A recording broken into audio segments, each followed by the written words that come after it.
Good morning, everyone. A 17-year-old girl has died after falling from the balcony of a Gold Coast hotel overnight. Jonathan Lee joins us now live from the scene. Jono, assuming that her age and the location tie in, I'm assuming this is all about Schoolies. What do we know about this victim? Well, Ron, at this stage, it's thought the 17-year-old victim had recently graduated from an exclusive Brisbane school.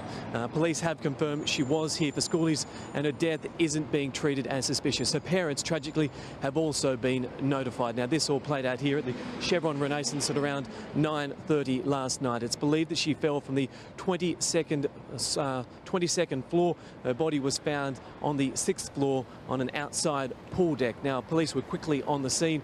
Paramedics were also called. They tried to revive the young girl, but tragically they couldn't do so. Also importantly, this message spread very quickly on social media. Amongst the first there to render help were the Red Frogs. Let's have a listen. Our guys are there pretty much straight away and are able to assist the great job the ambulance and police did in a very difficult situation. Of course, Jono, this isn't the first problem we've had with this new thrill of balcony perching, is it? Yeah, it's quite incredible, Ron. We saw those scenes on Monday with an 18-year-old boy sleeping on a ledge 11 stories up. He was subsequently booted. That picture spread all over social media once again. There was a lot of concern leading up to this Schoolies about the dangers of the balconies. We've had at least 3 deaths in the past few months here on the Gold Coast, people falling from high rises. There was concern that perhaps we might see another tragedy here on the Gold Coast. Tragically, that has played out. There was even speculation that perhaps they could try and do something to stop students using the balconies, but of course they said that simply isn't possible. Now, we spoke to one of the organisers of Schoolies this morning. This is how he described the scenario which they were forced to front up to and deal with leading into this Schoolies.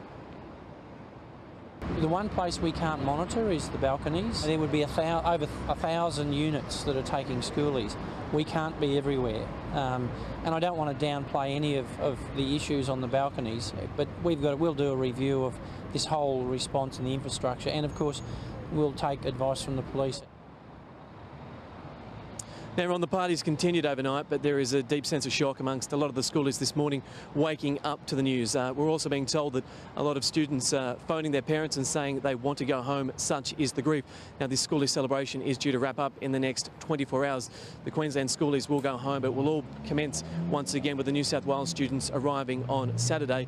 We're told, though, this is the lowest point in the Schoolies celebration in at least a decade, Ron. Yeah, I should think so. What a tragedy. Jono Lee, live on the Gold Coast.